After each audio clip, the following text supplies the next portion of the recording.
Hey hi guys, welcome back in my another blog. This is Hrithik Yaduvanshi और आज मैं आपको बताने जा रहा हूँ कि if you are in first year so आपको कौन कौन सी बुक पढ़नी चाहिए, कौन सी बुक स्टैंडर्ड होती है जिनको अगर आप स्टार्टिंग से पढ़ रहे हो तो कौन सी बुक पढ़े। देन उसके बाद अगर आपने 6-7 महीने नहीं पढ़े, उसके बाद अगर आपने पढ़ना स्टार्ट किया तब कौन सी बुक पढ़े। और अगर एग्जाम से थोड़े टाइम पहले ही अगर आपको अच्छे मार्क्स लाना हो तो उसके लिए कौन सी बुक पढ़े। तो बनी रही इस वीडियो में। आपको आज बुक्स फर्स्ट ईयर में बुक्स से रिलेटेड सारी क्यूरीज आज इस वीडियो में सॉल्व होने वाली है। सो बेसिकली फर्स्ट ईयर में 3 सब्जेक्ट होते हैं, anatomy, physiology and biochemistry. Anatomy anatomy के लिए अगर आपको स्टैंडर्ड की तरफ बढ़ना है तो आप ग्रेस पढ़ सकते हो, जो कि फॉरेन ऑथर की बुक है। अगर आप स्टार्टिंग से पढ़ रहे हो तो आपके लिए ग्रेस बिल्कुल ठीक रहेगी। बट अगर आप थोड़े टाइम के बाद पढ़ते हो या फिर आपको कंसेप्ट भी क्लियर करना है, देन इसके बाद यूनिवर्सिटी में अच्छे मार्क्स भी चाहिए, तो आप बीडीसी को प्रेफर कर सकते हो और विश्राम सिंह को कर सकते हो। क्योंकि विश्राम सिंह में एक्चुअली बीडीसी और विश्राम सिंह में ये कि जो विश्राम सिंह है उसमें डायग्राम बहुत अच्छे से दिए गए हैं और बीडीसी के डायग्राम थोड़े से कॉम्प्लेक्स हो जाते हैं तो वो आप आसानी से समझ नहीं पाते। जो सेकंड वाला सब्जेक्ट होता है वो होता है फिजियोलॉजी में। देन फिजियोलॉजी तो भाई आपको स्टार्टिंग से ही पढ़नी पड़ेगी। अगर आप लास्ट में पढ़ना हो तो उसका भी ऑप्शन होता है, लेकिन अगर आप फिजियोलॉजी गाइटन एंड हॉल से पढ़ते हो तो वो फिर से एक फॉरेन ऑथर की बुक है। उसमें जो कंसेप्ट है बहुत सारे एकदम पूरे बेस से आपको सारे कंसेप्ट क्लियर हो जाएंगे। गाइडन एंड हॉल से जो गाइडन एंड हॉल है एशियन एडिशन में भी आती है, आप पढ़ सकते हो एकेजन या फिर जीके पाल। ये भी बहुत अच्छी बुक है, इसमें भी आपके सारे कंसेप्ट क्लियर हो जाएंगे। देन एग्जाम में मार्क्स भी अच्छे अचीव होंगे।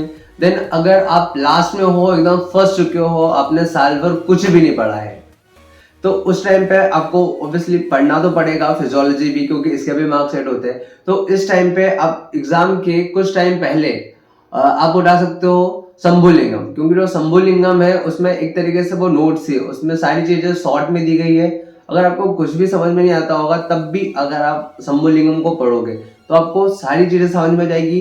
अगर आपने जो 11th-12th में जो पढ़ा होगा बेसिक की बेसिक चीजें आपको शंभुलिंगम में मिलेगी और आपके मतलब कंसेप्ट तो क्लियर नहीं होंगे, लेकिन आपके पास इतना नॉलेज रहेगा कि आप यूनिवर्सिटी में अच्छे से लिख सकते हो। देन थर्ड वाला जो सब्जेक्ट आता है वो होता है बायोकेमिस्ट्री। और बायोकेमिस्ट्री में ऐसा रहता है बहुत सारी साइकिल्स वगैरह रहती है, बहुत सारी मेटाबॉलिज्म रहती है। तो बेसिकली इसको स्टार्टिंग से ही पढ़ना होता है। बट अगर आप लास्ट में पढ़ना स्टार्ट कर रहे हो तो भी हो जाएगा, आप डायरेक्ट नोट्स पढ़ सकते हो। और वैसे नोट्स बेसिकली बनाते नहीं है तो बुक से पढ़ के अपन को करना पड़ता है। लेकिन अगर आपको बायोकेमिस्ट्री में बुक देखना है, अगर आप स्टैंडर्ड बुक की तरफ मूव हो रहे हो तो स्टैंडर्ड बुक में एक हार्टफोर्ड होगी। देन अगर आप स्टैंडर्ड के अलावा दूसरी बुक पढ़ना चाहते हो आप पंकज नायक पढ़ सकते हो। पंकज नायक को भी आपको स्टार्टिंग से पढ़ना पड़ेगा। देन इसके बाद अगर आप एट द लास्ट पढ़ना चाहते हो या फिर आपको ऐसा चाहिए कि आप यूट्यूब के द्वारा या फिर वीडियो के द्वारा पढ़ना चाहते हो तो डॉक्टर जाम्बुलकर सर के नोट्स आपको यूट्यूब पे अवेलेबल मिल जाएंगे।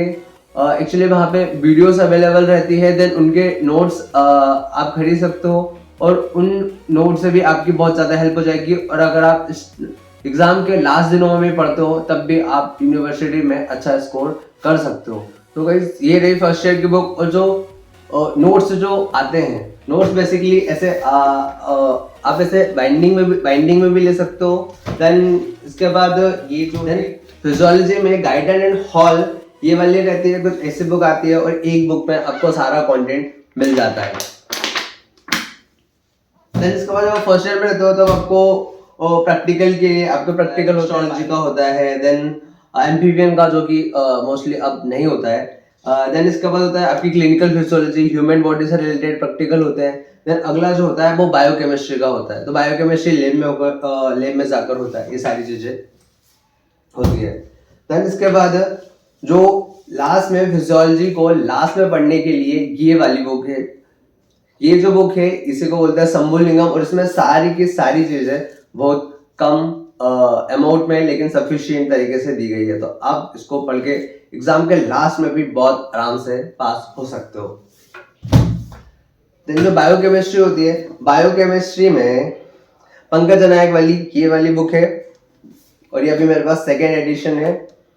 और इसमें चीजें बहुत अच्छे तरीके से एक्सप्लेन की गई है। अगर आप इसको खुद से भी पढ़ते हो, अगर आपने 11th में थोड़ा बहुत पढ़ा है और अगर आप इसको खुद से भी पढ़ते हो तो आप बहुत आसानी से इसको समझ सकते हो।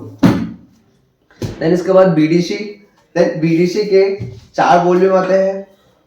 अगर आप स्टार्टिंग से पढ़ते हो बिल्कुल आप बीडीसी से पढ़ सकते हो। एनआरट तो ऐसा सब्जेक्ट है जिसको आपको स्टार्टिंग से पढ़ना ही पड़ेगा, क्योंकि अगर आप लास्ट में समझोगे तो उसमें ह्यूमन बॉडी वैसे कॉम्प्लेक्स है तो, और एनआरट में आप उसी के बारे में सीखते हो, तो अगर आप लास्ट में पढ़ोगे तो बिल्कुल भी कुछ भी आपको नॉलेज के नाम पे कुछ भी नहीं मिलेगा।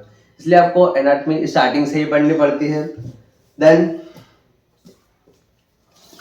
इसके बाद ये है विश्राम सिंह भी एनआरट के लिए, इसमें इसके जो डायग्राम होते हैं वो बीडीसी के कंपैरिजन में बहुत ज्यादा अच्छे होते हैं। तो आप डायग्राम इससे कर सकते हो, थ्योरी भी दोनों में सफिशिएंट दी गई है, तो आप डायग्राम के लिए विश्राम सिंह ले सकते हो। देन आपको अगर थ्योरी नोट्स बनाना है तो आप बिल्कुल बीडीसी से बना सकते हो।